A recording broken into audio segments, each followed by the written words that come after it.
In this episode, we plant an orchard for Mother's Day. We're new at this, so come along for the ride and learn with us.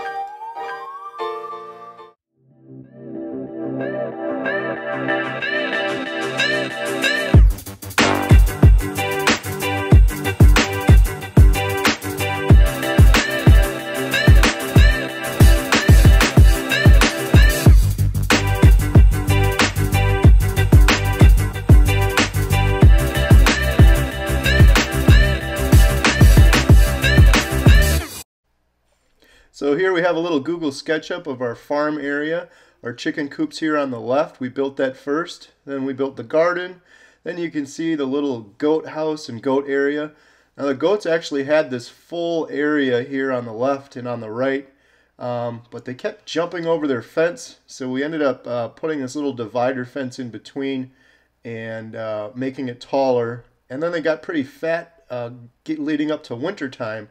So they no longer jump over the fence. So, but they lost their spot over here. The dogs use it for a dog park, and now we're going to use it for the orchard and plant the 4 trees here.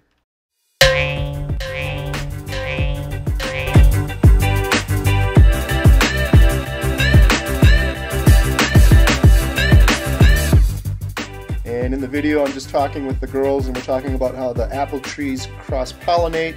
And they were telling me some things they learned in school, which was kind of interesting, and we're just sort of learning as we go here. So we got some leaf compost to fill the holes in with. We have some sandy soil here, so that's one thing we're kind of worried about. But we watched a couple of YouTube videos and talked to the person at the greenhouse and got some good recommendations for our particular setup. So we're mixing some of that leaf compost with the soil, and we want to make sure to get the top of the root about 2 inches above the surface here.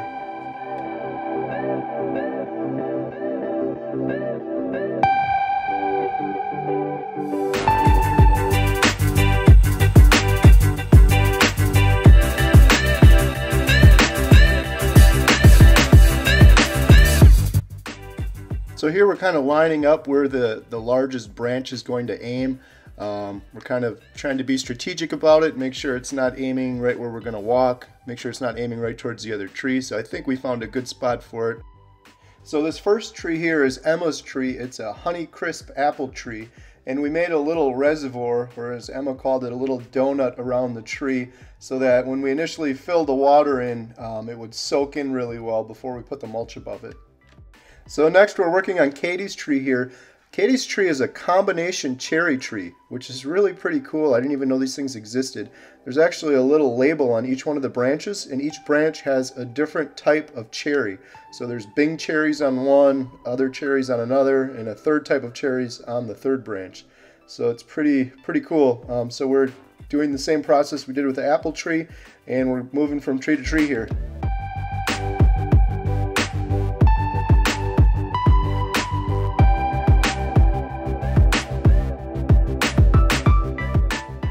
Ray's a little hesitant about us digging around in his dog park, but it seems like he's going to approve. He's the one usually doing the digging along with Baxter.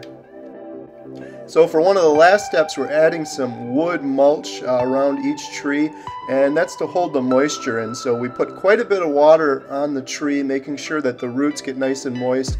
Then you tamp it down a little bit so there's no air bubbles or air pockets. Put some more water in, and then you put the mulch on the top, and that holds the moisture in. It's really important to get those roots with no air bubbles and settled in really well, so it's a lot of watering at first. And today we built this beautiful orchard. We have lots of trees. Cherry, peach, Macintosh, Honeycrisp.